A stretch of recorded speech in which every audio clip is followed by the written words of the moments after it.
దక్షిణాసియా భద్రతా సమీకరణాలను కుదిపేసేలా ఒక సంచలన కథనం ఇప్పుడు ప్రపంచవ్యాప్తంగా చర్చనీయాంశంగా మారింది.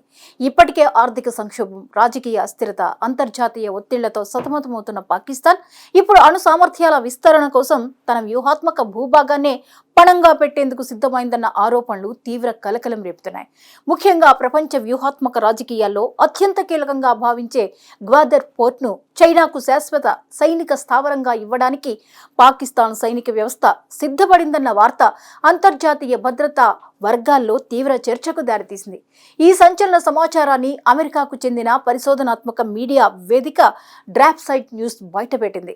ఆ నివేదిక ప్రకారం 2024లో జరిగిన పాక్ చైనా ద్వైపాక్షిక భద్రతా చర్చల్లో పాకిస్తాన్ సైన్యాధిపతి ఆసిమ్ మునీర్ ఈ ప్రతిపాదన చేసినట్లు సమాచారం. పాకిస్తాన్కు అత్యంత కీలకమైన సముద్ర ఆధారిత అణుదాడి సామర్థ్యాన్ని అందిస్తే గ్వాదర్ పోర్ట్లో చైనాకు శాశ్వత మిలిటరీ బేస్ ఏర్పాటుకు అనుమతి ఇస్తామని పాకిస్తాన్ ప్రతిపాదించినట్లు నివేదిక పేర్కొంది.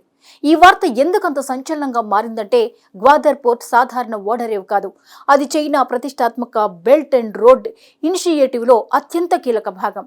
అరేబియా సముద్ర తీరంలో ఉన్న ఈ పోర్ట్ మధ్యప్రాచ్య చమురు మార్గాలకు అత్యంత దగ్గరగా ఉంటుంది. చైనా ఇప్పటికే అక్కడ భారీగా పెట్టుబడులు పెట్టింది. చైనా పాకిస్తాన్ ఎకనామిక్ కారిడార్లో గ్వాదర్ కీలక కేంద్రంగా ఉంది. అలాంటి ప్రాంతంలో చైనా శాశ్వత సైనిక స్థావరం ఏర్పాటు చేస్తే అది కేవలం పాక్ చైనా సంబంధాలకే పరిమితం కాదు, మొత్తం హిందూ మహాసముద్ర ప్రాంత భద్రతా సమీకరణాలను మార్చే పరిణామంగా మారే అవకాశం ఉంది.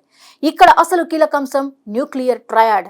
ప్రస్తుతం పాకిస్తాన్ వద్ద భూమి ఆధారిత అణుక్షిపణులు, వైమానిక అణుదాడి సామర్థ్యం ఉన్నప్పటికీ సముద్రం నుంచి అణుదాడి చేసే పూర్తి స్థాయి సామర్థ్యం లేదు. ఒక దేశం భూమి, ఆకాశం, సముద్రం ఈ 3 మార్గాల ద్వారా అణుదాడి చేయగలిగితే దాన్ని న్యూక్లియర్ ట్రయాడ్ అంటారు.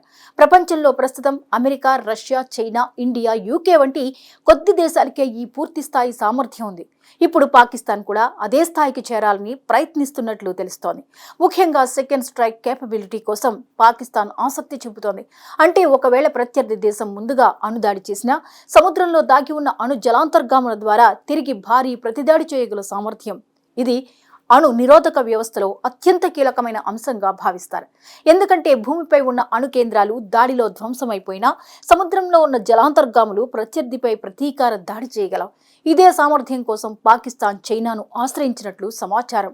అణు సామర్థ్యం కలిగిన జలాంతర్గాములు, సముద్ర ఆధారిత క్షిపణి వ్యవస్థలు, కమాండ్ అండ్ కంట్రోల్ టెక్నాలజీ వంటి కీలక సాంకేతిక సహాయం కోరినట్లు నివేదిక చెబుతోంది. దీనికి ప్రతిఫలంగా గ్వాదర్లో చైనా శాశ్వత సైనిక ఉనికిని అంగీకరించేందుకు సిద్ధమైందన్న విషయం ఇప్పుడు తీవ్ర చర్చకు దారితీసింది.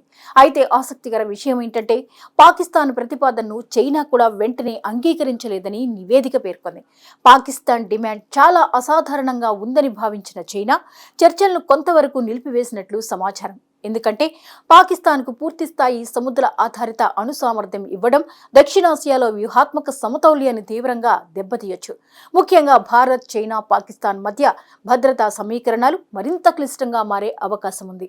ఇప్పటికే భారత్ హిందూ మహాసముద్ర ప్రాంతంలో తన వ్యూహాత్మక బలాన్ని పెంచుతోంది. ఐఎన్ఎస్ అరిహంత్ వంటి అణు జలాంతర్గాములతో భారత్ తన సముద్ర అణు సామర్థ్యాన్ని బలోపేతం చేసింది.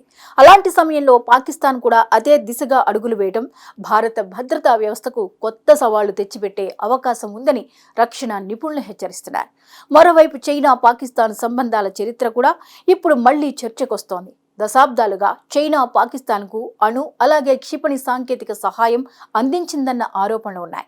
పాశ్చాత్య నిఘా నివేదికలు, అంతర్జాతీయ పరిశోధనలు కూడా ఈ అంశాన్ని పలుమార్లు ప్రస్తావించాయి. అణుబాంబు నమూనాలు, యురేనియం శుద్ధి సాంకేతికత, బాలిస్టిక్ క్షిపణి టెక్నాలజీ వంటి అంశాల్లో చైనా పాకిస్తాన్కు కీలక సహకారం అందించిందని పలు అంతర్జాతీయ నివేదికలు పేర్కొన్నాయి.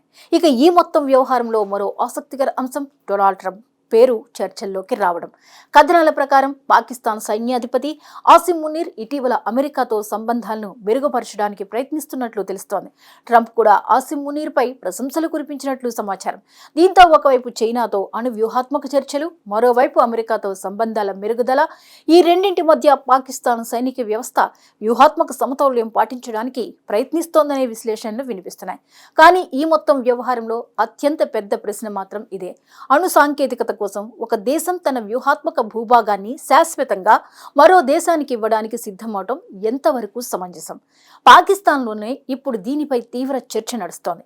ఇప్పటికే చైనా అప్పుల ఊబిలో చిక్కుకున్న పాకిస్తాన్ ఇప్పుడు వ్యూహాత్మకంగా కూడా చైనాపై పూర్తిగా ఆధారపడిపోతుందా అనే ఆందోళనలు వ్యక్తమవుతున్నాయి.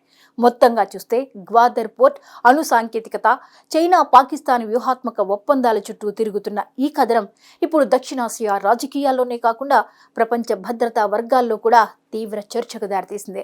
ఇది కేవలం రెండు దేశాల మధ్య రహస్య చర్చల కథ మాత్రమే కాదు, భవిష్యత్తులో హిందూ మహాసముద్ర ప్రాంతం, అణు సమతౌల్యం, భారత్ చైనా పాకిస్తాన్ సంబంధాల దిశను మార్చగల పరిణామంగా కూడా మారే అవకాశం ఉందని అంతర్జాతీయ విశ్లేషకులు హెచ్చరిస్తున్నారు.